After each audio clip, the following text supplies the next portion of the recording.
Sorry, I did not have my microphone on for the first little bit there.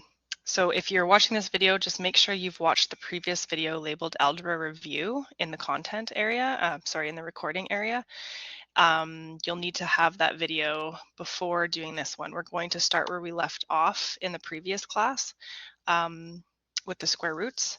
So we'll start on that, and then we'll get into the solving equation portion.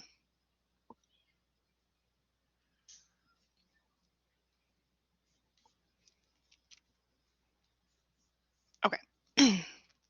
So we've learned how to solve an equation by undoing an operation. So the inverse of addition is subtraction, and the inverse of multiplication is division. And we always look at what's happening to the x, and we do the opposite of what's happening to get the x by itself, or the variable. So in the same way, when we talk about square, the opposite of a square is a square root. So those are inverse operations. So to undo the squaring of a variable, so in this case we have the definition using n, but it can be any variable. Remember, the variable just can be any letter, oops, that's taking the place of a value. So in order to undo it, we square root it. So this means we have to do, or same rule applies, whatever we do to one side, we have to do to the other. So in this expression, we have x squared equals 16. So to undo this operation, we have to take the square root of this side and the square root of this side. So then we're left with, when we use the square root button on our calculator, it looks exactly like that. We're going to be left with x equals the value of plus or minus 4. Oh, my pen's acting up again. Awesome. Okay, so same thing can happen in this square root here. Okay, actually, we're going to have to go to PDF. Give me a minute here.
Okay, so I'm just uploading the PDF version of the PowerPoint, and hopefully my pen works better in this version.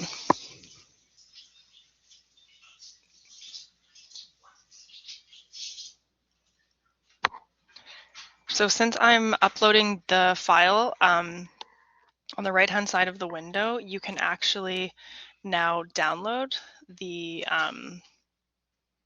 PDF. So we're gonna try this route.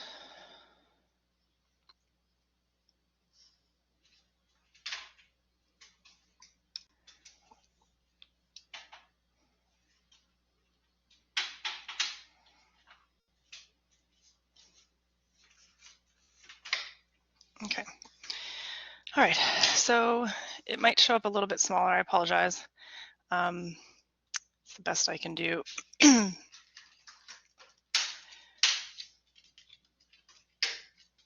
Okay, so let's go to x squared. So we're going to take the square root of both sides. So in your calculator, there's a square root button. It looks a little different in every calculator, and usually in calculators you press the button first, but in some calculators, like if you're using your cell phone, you type in 256 and then press the square root button. And that's going to give you the answer of 16. So up here we got the answer of 4. So another important thing with square roots is we actually end up with two values that are true. So let's talk about this one, for example. So if I take 4 and square it, I get 16, which is what I want. But if I also take -4 and square it in your calculator, that's -4 times -4, right? And we know two negatives make a positive, so we end up with positive 16. So both of these values actually satisfy the equation. So we have the answer of a 4 and a -4, but in math we're lazy, so we write it like this. So there's a plus minus 4. So this would be your answer. X is equal to positive and -4. If you write it this way, that's totally fine, but typically this is the format. So we can do the same thing with the second example. We say X is equal to plus or minus 16. So typically on an assignment, we'll only take off like a maximum of 1 mark if that's a continuing error, but you need to say both values because they both satisfy the equation. And I'll make sure I'll review that as we go. Okay, so we're going to get into multi-step equations. So we've learned how to use addition and subtraction to undo operations. We've learned how to use multiplication and division to undo operations, and now we've learned square root.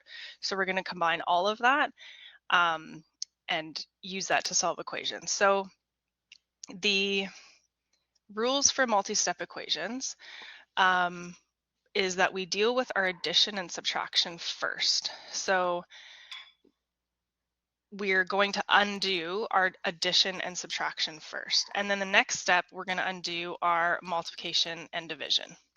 And at this stage, we know the third step, which is to undo exponents. So you can kind of see, actually, it's the opposite of BEDMAS. So we're going to do addition subtraction first, as opposed to at the very end, then multiplication and division, and then we're going to undo exponents. So that is the square root. I should say squared exponents. So addition, subtraction, then we deal with our multiplication, division, and then we deal with our squares by taking the square root, and then we should be able to have our x. So let's look at the first example. So in this example, I have -3n plus 10 equals 64. So we're going to, first step, we're going to get rid of this plus 10, right? So our goal is to get n by itself. If it's easier for you, we can write an x in for n, but we're going to try to get used to using different letters at this level. So we're going to try to solve for n. So our goal is to get n equals something, so it by itself. So the first step is we're going to get rid of the 10, and what's happening, the 10 is being added. So the opposite of addition is going to be subtraction from both sides, right? Because whatever we do to one side, we have to do to the other. So we'll do the first step first. So again, you don't need to write out this step, but if you choose to, that's great. So we're subtracting 10 from the left-hand side, and then we're subtracting 10 from the right-hand side. So this goes away, which is why we did it. So we're left with -3n is equal to 64 take away 10 is 54. And then our second step is going to be to undo the multiplication and division. So we're going to look at what's happening to the end. So -3 is being multiplied. So we divide by -3 on both sides. So we're going to divide by -3 on this side, and we're going to divide by -3 on this side. So that -3 goes away, which is why we did it. And then we're going to take 54 and divide it by -3, and that gives us -18 as our answer. So just to recap, we did our subtraction of 10 first, then we were left with a -3 being multiplied by the n, so we undid that next and divided by -3.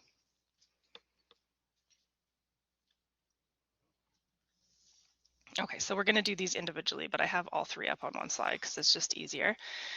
So let's look at this example. Oh no, we just did this one. Let's look at this one then. So we have -2 is equal to -x minus 5. So what's happening to the x? Well, there's a 5 being subtracted, and then remember, there's a -1 in front. So we don't typically write the 1 in math, but there is a 1 there. So we're going to get rid of the 5 first. So we're going to add 5 to both sides because the 5 is being subtracted. So in order to get rid of it, we're going to add 5 to this side. The 5 is being subtracted. So in order to get rid of it, we're going to add 5 to this side, and we're going to add 5 to this side. So -2 plus 5 gives me a +3, so make sure you're keeping track of that negative in front of your 2. And all we have on this side is a -x. So are we done? No, because there's a -1 in front of the x. So that goes back to the previous PowerPoint where we talked about negatives. So we are going to undo that by dividing by -1 on both sides. So we're going to divide this side by -1 and this side by -1. That goes away. And 3 divided by -1 is -3 is equal to x. So our final answer is -3 is equal to x. So again, we added 5 to both sides, right? And then we divided by the -1 at the very end. So the biggest thing when you're doing these is doing it step by step. So don't try to do everything all at once in your head. If you can do that, that's awesome.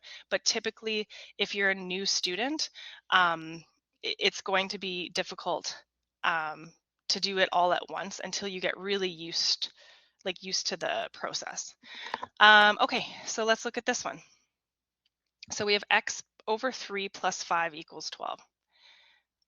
This one looks scary because it has that fraction, right? Fractions typically, like the x's over 3, typically kind of make us panic, but don't panic. We're just going to follow the steps.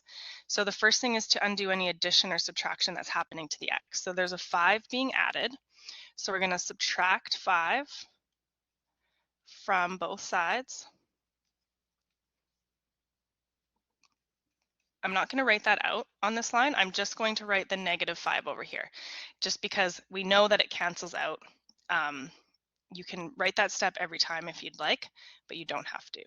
Okay, so 12 take away 5 is going to give us 7. Yes, 7. And then we're going to look at what's happening next to the x. Well, I can see that there's a 3 below the x, which tells me that it's being divided by 3. So we're going to do the opposite. We're going to multiply both sides by 3. So unfortunately, I'm kind of running out of room here, so I'm going to have to bring that up. Sorry. So we multiply this side by 3, and whatever we do to one side, we do to the other. That goes away. And then we're left with 7 times 3, which is 21. And my answer is x is equal to 21. So again, we just follow the steps. Do our addition, subtraction first, then do our multiplication and division, depending what's happening. And we haven't hit an example yet where we have a squared, but we will. We will get to one of those, I think, next. Okay. Oops, did I go too far? Nope. Okay, yep, here's the first x squared, or p squared. So again, if you wish to change this to x's, lots of students seem to find that easier, but we're going to try to get used to just using different letters. The process is exactly the same. It's just a letter, holding a value, or sorry, holding the place for a value. So We're going to still do our steps, addition, subtraction first. So I can see that this 2 is being added here. So I'm going to subtract 2 from both sides. So I get p squared is equal to 18, take away 2. So I get p to the power of 2 is equal to 16. The second step is going to be to undo the squared, right? And the opposite of something that's squared is the square root. So I'm going to square root both sides. So I'm going to make that into a different color. Probably should have done that for more, but that's okay. So I'm going to square root this side and square root that side. So whenever I square root the letter, the whole point of it is now it's just going to become a single letter. So in this case, a single p or a single x, depending, or whatever the letter is. So the squared goes away is what I'm saying. And then the square root of 16, we can do that in our calculator, and that's going to give us a 4. But we have to remember that whenever I take the square root of something, I end up with a plus or minus of that number. So our answer is that p is equal to positive or negative 4. Okay, let's do the next one.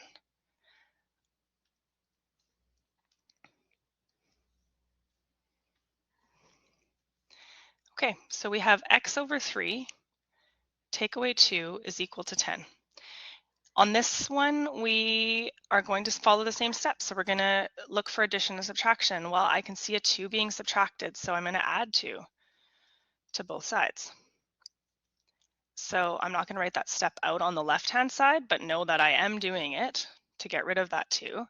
So we get x over 3 is equal to 12. You can also skip right to this step if you'd like. You don't have to show me every step. It's totally up to you and whatever process you're using. So now I'm looking to see what operations are happening to 3. Sorry, x. I hope we didn't do this one. Did we do this one? No, it's a little different. Okay, so the x is being divided by 3, so we're going to multiply by 3 on both sides. So it happens to be the same value we used in the last question, but it's a little bit on both sides.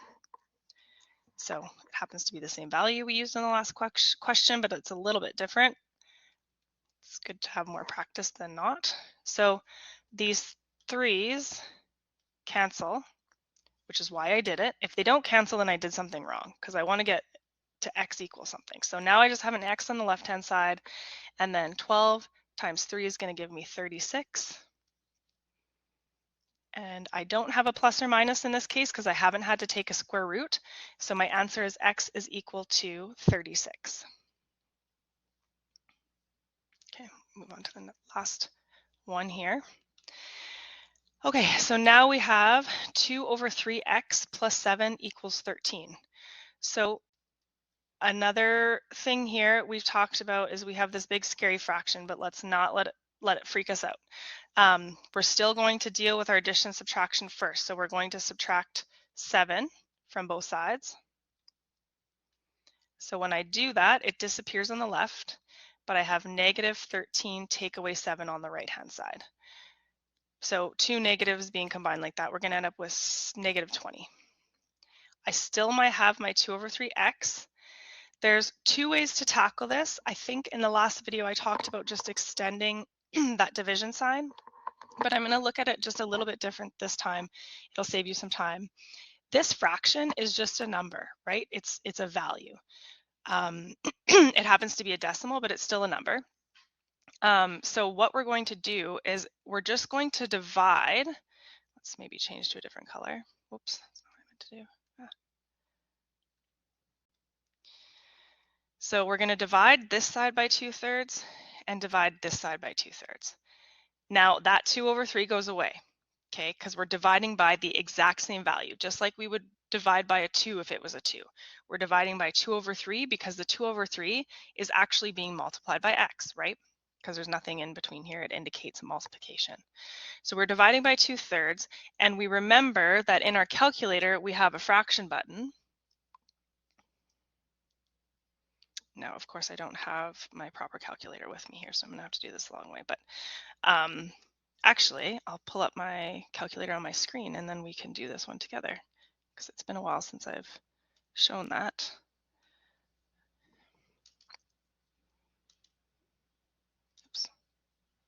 give me a minute to open it here. Okay, good.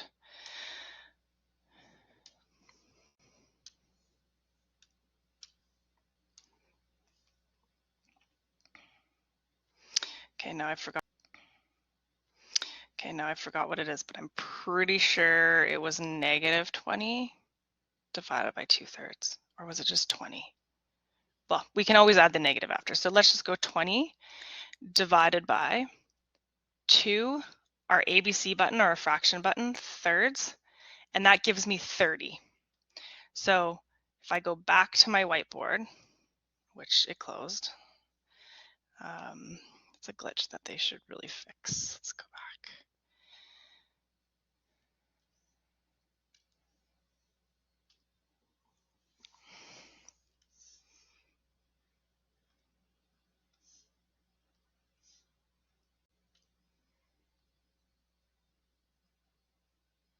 Okay, so it's negative 20. So I got an answer of 30. Let's just put in that negative value. So it's just going to give me the same answer, but a negative, because a positive, like we're just switching the sign essentially. So I'm just going to try to get my pen to work here. So we get x is equal to negative 30, and that's my final answer.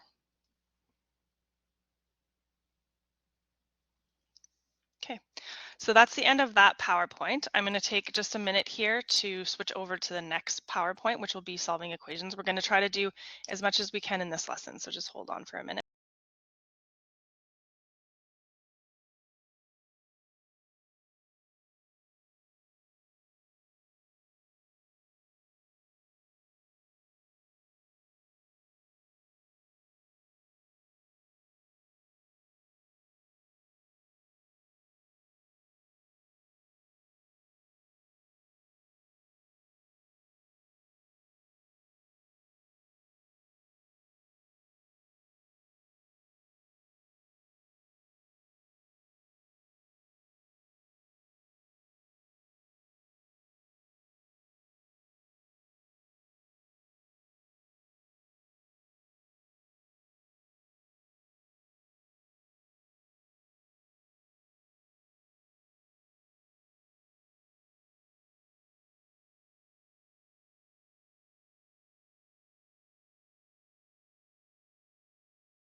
Okay, so let's get into solving equations. So we have been solving equations.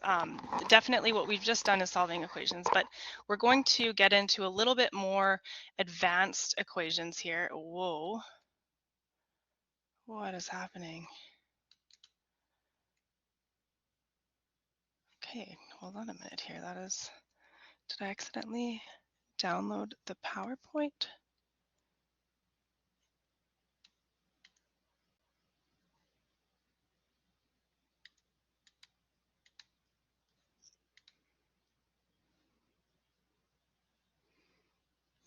Give me 1 second here, sorry.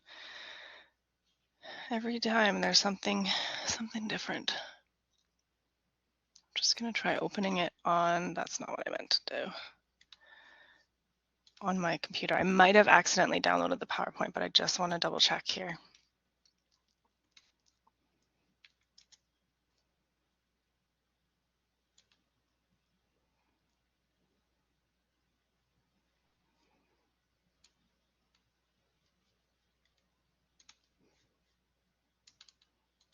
Okay, I think that's what happened. Usually the PowerPoint shows up wonky, so I must have accidentally delete that so that I don't accidentally use it.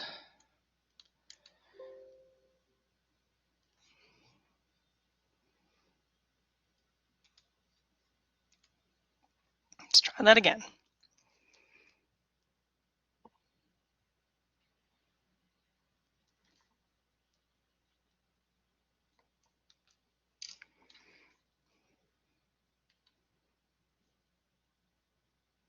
Okay, better. Good. Okay, so we are going to continue on with solving equations. I'm very sorry for all of the pausing and technical difficulties. I hope that you were able to fast forward through it. That's the one benefit about having a recording, but sorry about that. Okay, So just like we've learned in the previous sections, we're still going to follow those rules of algebra, okay? But now we're going to get into expressions or equations rather that have more than one variable in it. So remember how in Unit 1, Algebra Unit 1, a few PowerPoints or videos ago, we learned about combining our like terms and the rules of addition and subtraction and the rules of multiplication division. So we're going to tie all of that together with our solving equations, and we're going to make it into just sort of, we're going to just combine it all and hopefully make sense of it. So our steps in these equations is to make sure that, or move all of our like terms to one side of the equal sign. So you can either move it to the left or the right, doesn't matter, as long as you're moving all of your variables to one side and then all of your numbers to the other side. So we want our variables on one side and our numbers on the other. Once we've done that, we can add our like terms. Okay, so we're going to combine our variables on one side, and then we're also going to combine our numbers or our constants on the other side. And we can repeat these steps if necessary, and then we solve. And how do we solve? We solve using the exact same steps we just used earlier in this video. So we do our addition and subtraction first, multiplication, division, and so on. So this video is basically just going to be a ton of examples from me. It's mainly just examples because really that's the best way to teach this kind of thing. So there'll be plenty of examples today. And just a reminder that, and I do have this showing up at the very end of the PowerPoint, if this isn't enough information for you or not enough examples, you can access the booklet for this. It's in the content area under, I do talk about it at the end of this, under learning resources, and then it's in the Algebra 2 unit, and it's called solving equations. So let's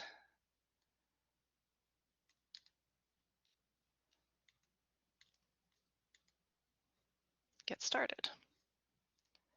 I'm going to just use black this time. Okay.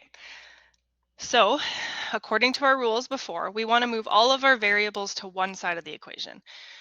You can choose the left or the right. In this one, I like to choose the side that has more x's. So on the right hand side, I have 3 x's, and on the left hand side, I have 2. And the reason for this is because then I don't have to deal with a negative value attached to my x, but it really doesn't matter. So I'm going to bring my 2x over here, and I'm going to bring this -2 to this side. So I'm going to bring all my constants, all my numbers to the left side and my variables to the right. And in order to do that, it's just following our same rules and looking at what's happening. So this is a 2x that's essentially being added. So some teachers like to say when I bring this across the equal sign, it flips values. So my 3x is going to stay there. And that 2x, which was the positive 2x, right? We didn't write one there, but there is one there, is going to become minus 2x. So to bring it across the equal sign, we have to do the opposite of what's happening. And then the same goes for the value -2. So the 2 is being subtracted. I have a 4 here still, but I'm going to add 2 to this side because we're doing the opposite of what's happening, okay? You don't have to do this all at once. You can do this in 2 steps, in multiple steps if you'd like, but it's essentially going to be the same thing. So 4 plus 2 is going to give me a 6, and then 3x take away 2 is just going to be a single x. So I'm actually done. So I get that x is equal to 6.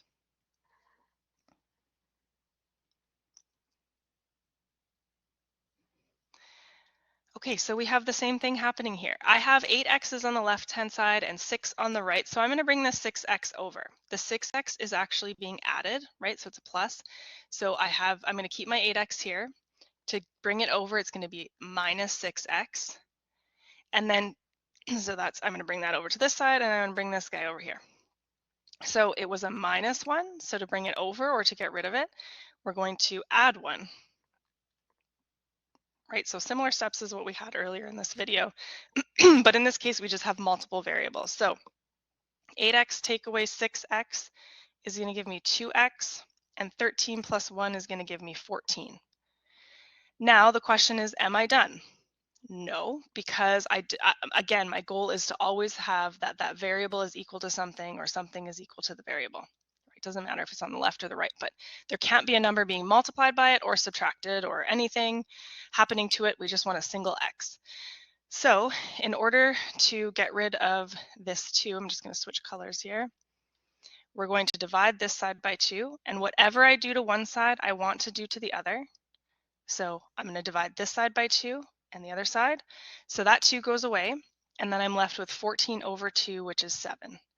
So I have x is equal to 7 as my answer. And just a reminder, we haven't done this class, but you can sub the 7 into this side and this side and check your answers if you'd like, right? Because you want that left-hand side equals right-hand side. So maybe let's do that just for this one. So I'm going to erase this. So just because I didn't have room, we found that x was equal to 7. So now let's check. So I'm going to sub in a 7 on this side and a 7 on the other side. So anywhere there was an x, I'm going to sub in a 7. So now we're just going to do the math, and remember our goal here is to get that my left-hand side equals my right-hand side. So we have 8 times 7, which is 56, take away 1, and then 13 plus 6 times 7, which is 42. So 56 take away 1 is 55, and then 13 plus 42 is 55 as well. So we get left-hand side equals right-hand side, so that means we did pick the correct value. So good work. Okay. So those were, I hate to use the word simpler examples because I do realize algebra is hard. Like everything is very hard. And I don't want to take away from that. But now we're going to move on to equations that have brackets. So solving equations with brackets. So sometimes the question is going to have brackets in it. Sometimes there's just one bracket. Sometimes there's multiple brackets. Sometimes there's a binomial in the bracket. So in this case, we have 2 binomials, right? That means 2 terms. Sometimes there's a trinomial, etc. So what we've learned so far is the expansion rule or the expansion method, right? So we know that whenever we have a value outside of a bracket, we have to bring this value through to both of the terms, so all the terms inside the bracket. So we have to use our expansion rule. So this goes back to your multiplying booklet. So if you need a refresher, you can go back and review that video, or you can go back and look at that booklet, which is in the Algebra 1 unit under, I think, the multiplying booklet. So the first step in this question is to get rid of the brackets, and in order to do that, we're going to multiply it through whatever polynomial is in here, or expand the expansion rule. So let's try one.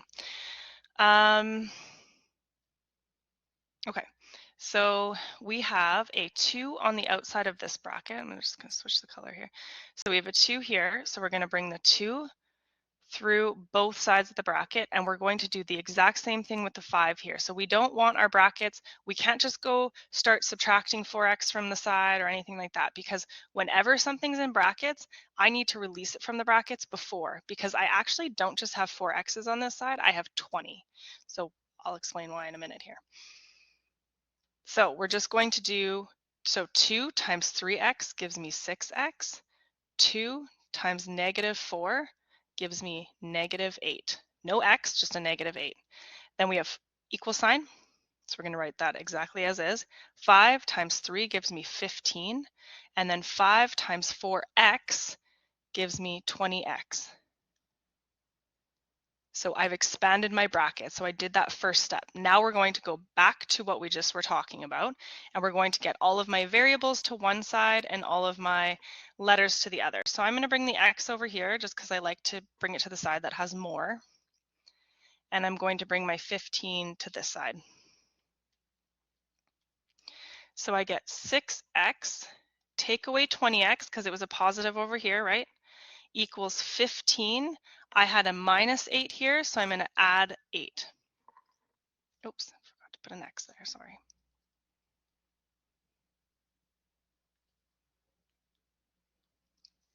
So I'm going to get negative 14x on the left-hand side. And then 15 plus 8 is going to give me 23.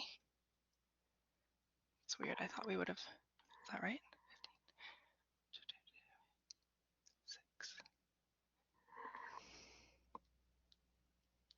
Yep, okay. Okay, it's not going to give us a nice even answer, but that's okay. Okay, so negative 14, we're going to divide by negative 14 on both sides to get rid of that. That's why I'm confusing me. I told you that I was going to do the other way. I was going to bring the 20x, I was going to bring the 6x over here and the 5 over there. I am so sorry. It's right. It's just that that's not what I told you I was going to do, is it?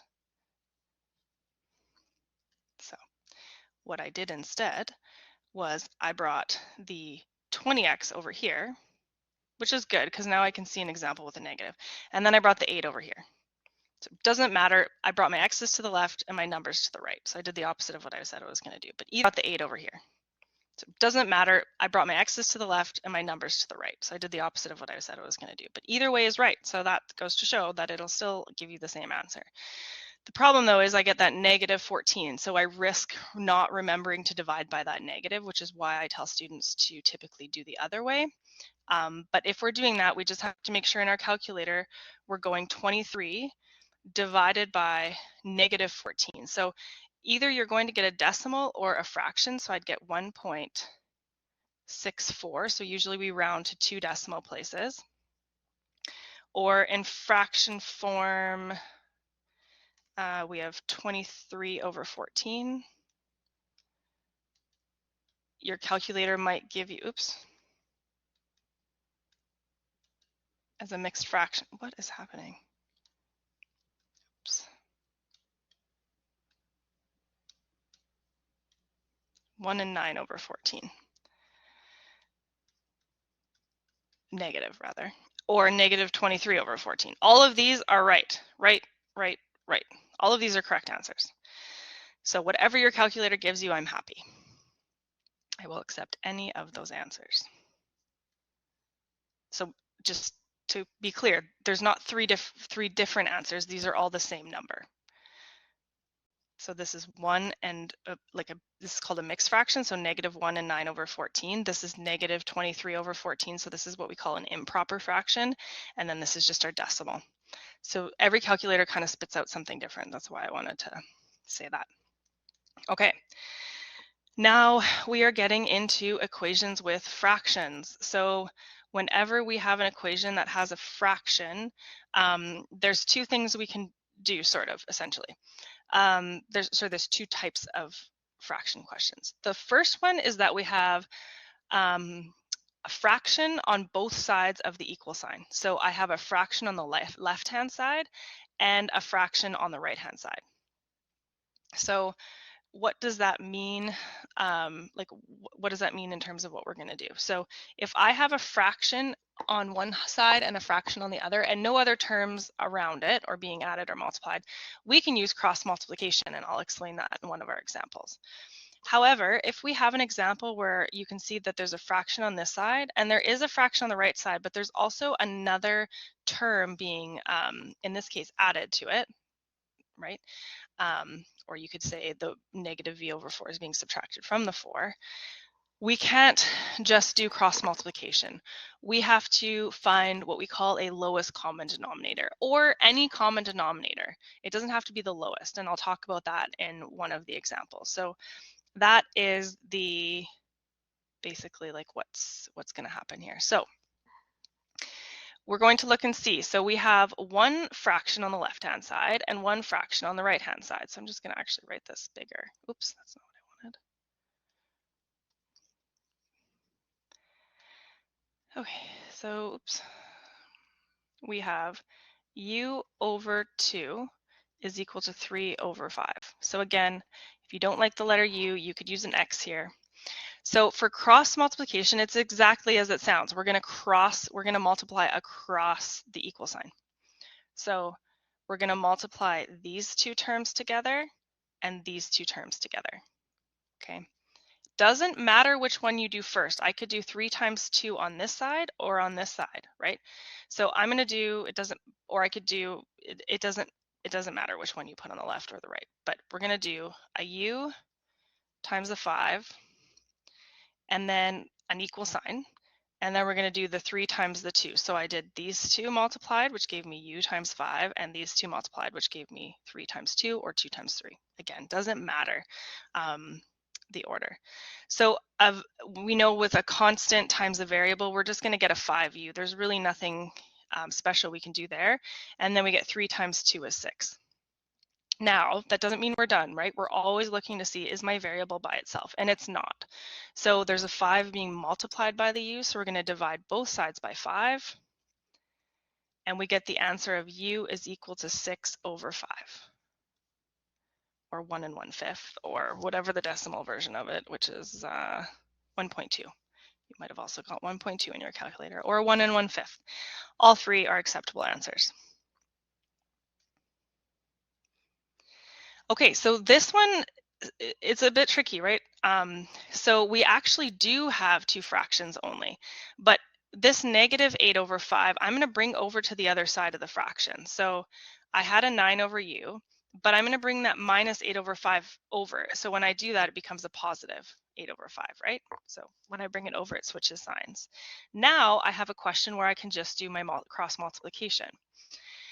We try to do cross multiplication as much as we can because it's really it saves you a lot of time on the on the solving in the equation. It just saves you quite a bit of time. So I'm going to do my 9 times 5 on this side.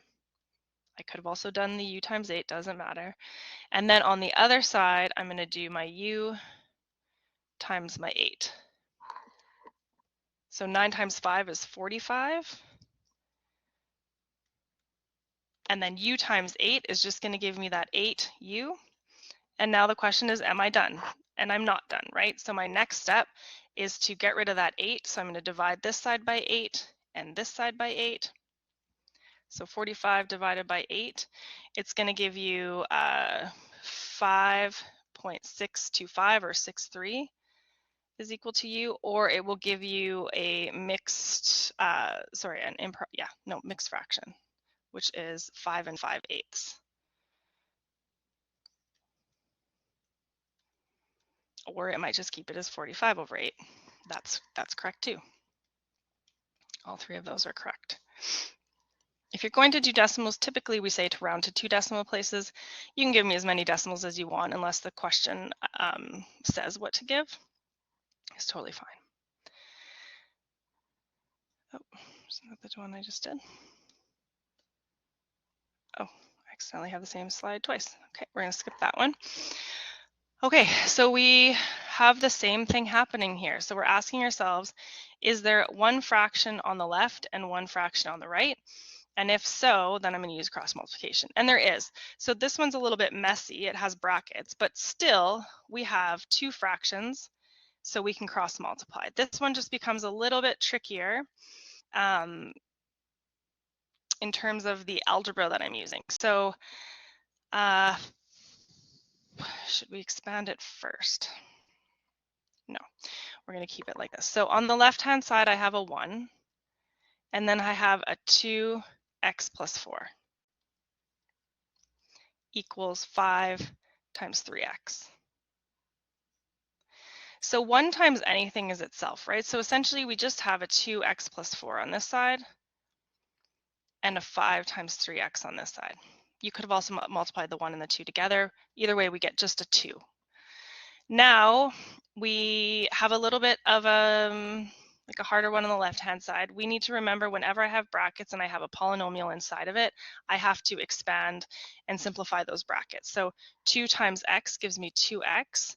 2 times 4 gives me a positive 8 equals 5 times 3x gives me 15x. Now we're going to go back to the rules of getting all of our x's to one side. So I'm going to bring my x over to this side. And I don't have any other numbers here to bring over. So I'm going to be left with an 8 here. I have my 2x now flip sign, so negative 2x or subtract 2x. Oops, there's an x there. So we get 8 is equal to 13x.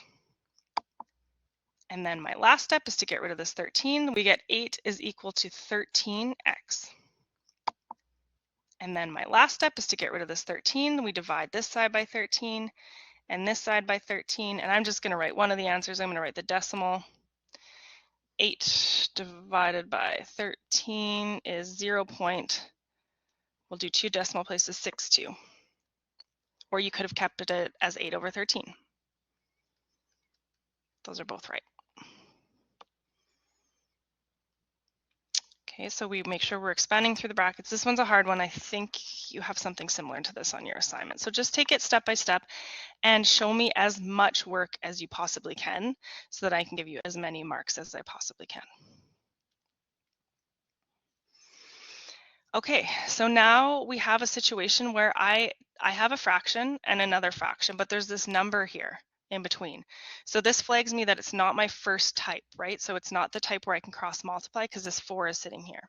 So this is like a type 2, I guess we could call it, the second version of what we're looking for. So according to our rules, in this version, we have to find our lowest common denominator. Denominator. We usually just call it, and I will continue to call it, an LCD, just because it's way too much to write out. So your lowest common denominator is a number that both of the sorry, I shouldn't say both. Some questions have more than 2. In this case, we have 2 denominators. So we have a 3 and a 6 on the bottom, right? And we need to pick a number, and you'll see why, that they can both go into. We like to use the lowest one because it just makes our numbers easier, but you could use any number that either of these can go in. So when I see this, I look and say that my lowest common denominator is 6, because 3 can go into 6 and 6 can obviously go into 6. It's just itself. But we could have also used 12, we could have used 18, and so on. So because 3 goes into 12, 3 goes into 18, and 6 goes into 12, and 6 goes into 18. So we could have used those as well. We're going to use 6 though. So what I'm going to do here is I'm going to multiply every single term by 6, by my lowest common denominator. Maybe I will write it in a different color. I'm not sure if that's helpful to you, but I feel like it would be helpful to me. So we have a 6 here.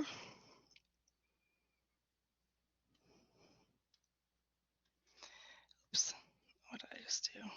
3a take away 6 over 3 equals, and then I also have a 6 here times 4. Take away, I have another 6 being multiplied here, a over 6. Sorry, my a's sometimes look like 9s when I use this thing. Okay, so now we do what's called cross-reducing, which basically means that the reason I did this is to get rid of my numbers on the bottom. I can't solve for x with these denominators. It's a disaster. It's a mess. So this 3 and this 6 we're going to simplify. So 6 divided by 3 is just a 2, right? So you can also think of it as 3 goes into itself once and 3 goes into 6 twice, but it's easier to just think of what is 6 divided by 3? It's 2. And then here, what's 6 divided by 6? It's a 1.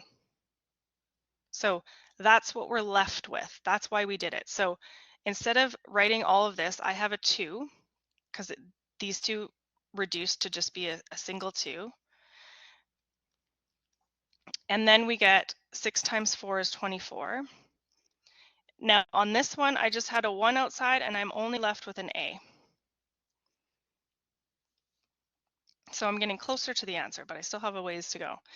So I need to bring this 2 through my brackets because I know that I can't just move things around until they're released from these brackets. So 2 times 3a gives me 6a. Take away, so 2 times 3a is 6a. 2 times 6 is negative 12. We have 24. Take away a. So I just simplified the 1 times a there. So let's bring my a over to this side. So I'm going to add a to both sides. And then I'm going to add 12 to both sides because I'm going to bring it over here. So you can write up top what you'd like to do. There's various ways to do these. Oops, that's not right. I'm sorry. Get rid of that. So I decided, oh no, that was right. See, maybe that method doesn't work for me. I'm going to bring this way and this way. So we have 6a plus a equals 24 plus 12. So we're about the 12 this way and the a this way. But again, it doesn't matter. You could have brought your a's to the right-hand side. So 6a plus a, this is our rules of addition. So we just add those coefficients, 7a. 24 plus 12 gives me 36. And then my last step is, I'm going to have to write it up here, sorry. This is why I tried to use the PowerPoint, because I have way more space. But so we had 7a. Oh, that's really messy.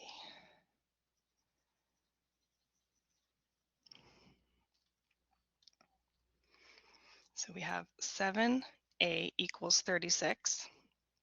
Now I'm going to divide by 7 on both sides. And then I'm going to figure out what is 36 divided by 7. It's not going to be a nice number, but it's fine. We're going to do 5.14, or you could leave it as 36 over 7. Both work. Okay, so to recap, we found our lowest common denominator, which happened to be 6. We multiply every term. So this is its own term, this is its own term, and this is its own term. So we multiply each one of these by the value we've chosen, in this case 6. Once we've done that, we're going to cross reduce. So that's why 6 divided by 3 becomes a 2, and this one becomes a 1. Then we write down what we're left with. So this 6 over 3 is gone. It's now just a solid 2. And then over here, the 6 over 6 is gone. It's just solid 1. So we're just going to write out what we're left with. Then we can do our expansion if we need to, which we've done. And then we can bring our variables to one side and our numbers to the other. And then we see if there's any other steps we need to do to solve for a. Typically, it's a division step. Sometimes, though, it can be square root. Sometimes, yeah.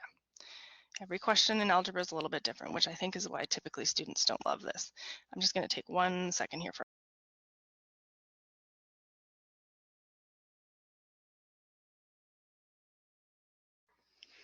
Okay, so we have 2 more examples left, and then we're done for today. And I do recommend, like, if you want, you can re-watch these videos, right? You can back up and watch the problem again and see if it makes sense. There's also so many videos on Khan Academy. If you haven't heard of that, it's K-A-H-N, Khan Academy. And they have a lot of videos on all of this stuff. So if you don't love the way that I'm teaching it necessarily, or you just want to see more examples, you can definitely check them out. And they're also on YouTube. Okay, so let's find my lowest common denominator, or again, any common denominator. If I take 4 times 6, I get 24, right? That would work. But our lowest common denominator, in order to find that, and sometimes it's a pain in the butt, we're going to list the multiples of the number. So 4, 8, 12, 16. Then we're going to do the same for 6. So we have 6, 12, and I'm going to stop there because that's my first one I have in common. So my lowest common denominator is 12. So I get, let's see here, we have a 12. Sorry, give me 1 second. I'm getting distracted by my dog. 1 minute here.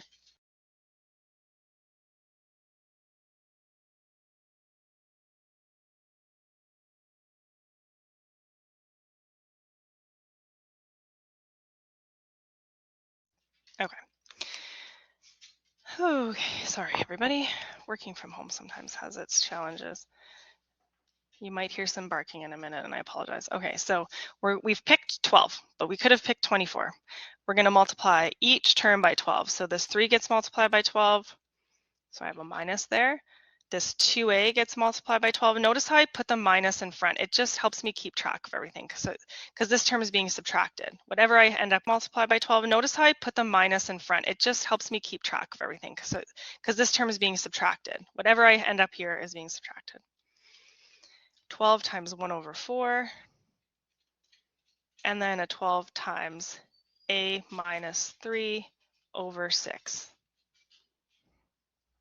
So now I'm going to just switch the color here. Whoops, did not mean to do that. Don't think it's matter, but Okay, so there's nothing, now we're going to look to see if we can reduce these. So 4 goes into 12, so 12 divided by 4, in other words, is 3, and 12 divided by 6 is 2. So now let's write down what we are left with.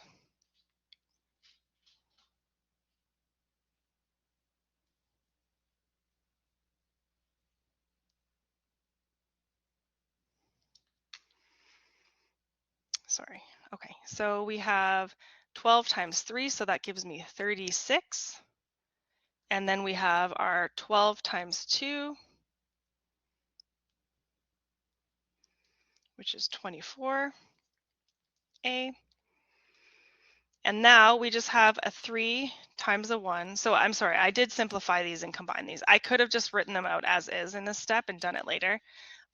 Now I'm left with a 3 times 1 here. And then I'm left with a 2a minus 3.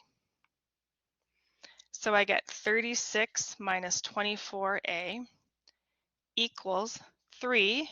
Now, remember, this is expansion, so I have to bring this 2 through. So I'm going to end up with 2 separate terms. So I have negative 2 times a is negative 2a. Negative 2 times negative 3 becomes a plus 6.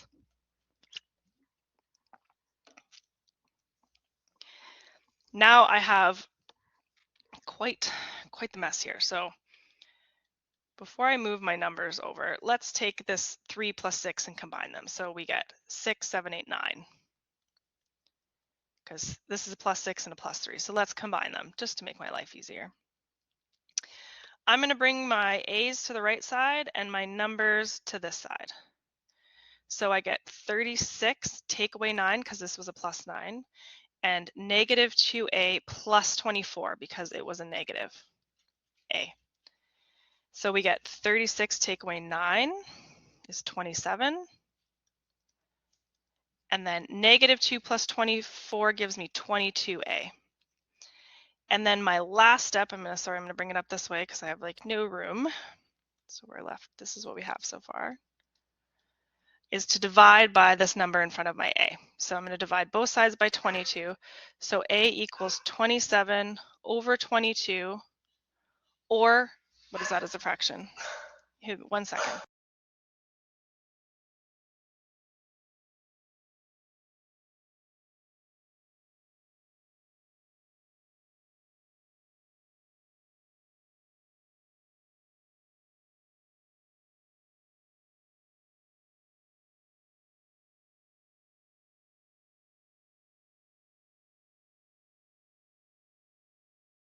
Sorry, I just realized that I was muted. Okay, so that can, my dog was barking. That can also be written as 1.23. So either of these answers are correct. Now, the problem with the decimal is you lose some of the values. So if you go in and use this to check your answers, it's going to be a little bit off because this is an infinite decimal. So if I'm going in to check my answers, I have to use 27 over 22 for my A. But typically students don't do that because it's very time consuming in these equations. So really just try to look over your work if you've done it and show me as many steps as you possibly can.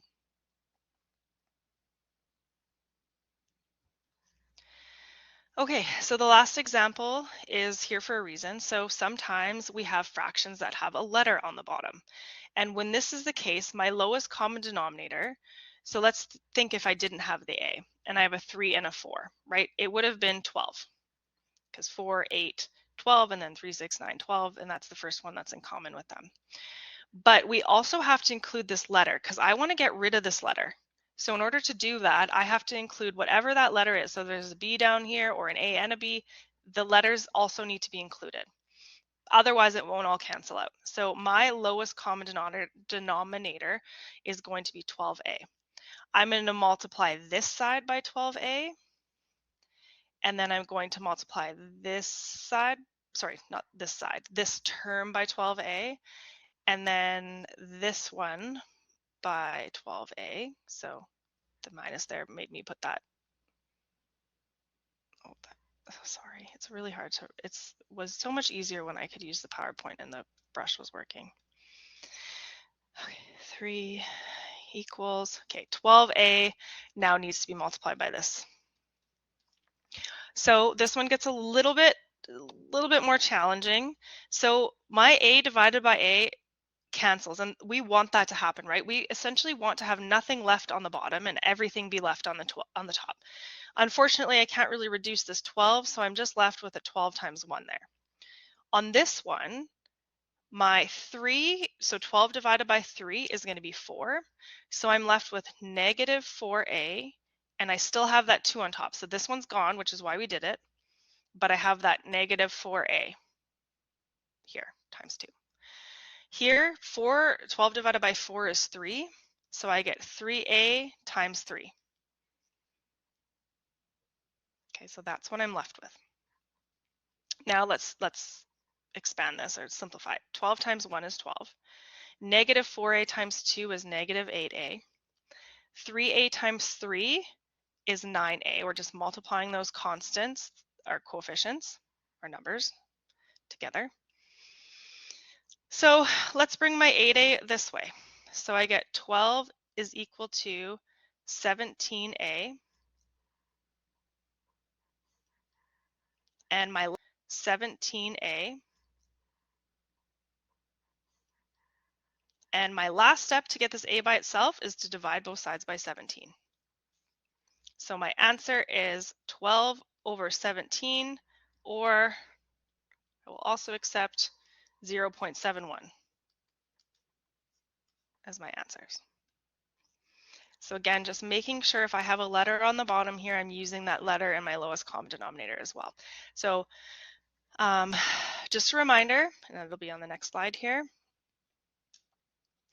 that for extra practice, so if you need any more examples, you can access this book. But what I'd really like you to do before you do the assignment, because remember that assignment is for marks, is to maybe try exercise 7. It's on page 22 of the Solving Equations booklet, and all of the answer keys are at the back of the book. Also, the practice module test on page 24 is a good one, because it's going to be sort of similar to maybe, you know, examples on the assignment. And you don't have to try all of them. I don't need to see this work either. This is just for practice before you do the assignment. So you can check your answers and get some feedback, and maybe even ask me questions if you need to. And just a reminder, the Solving Equations book can be found. Actually, you know what? I'm going to share my screen. I'm going to show you exactly how to find it.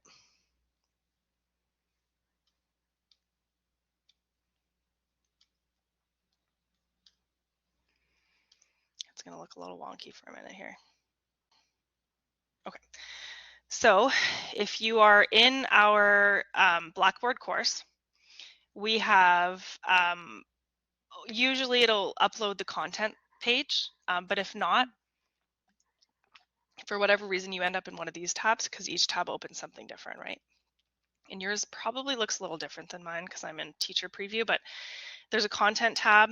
Then you're going to click on this folder called Learning Resources, and it'll drop down a list.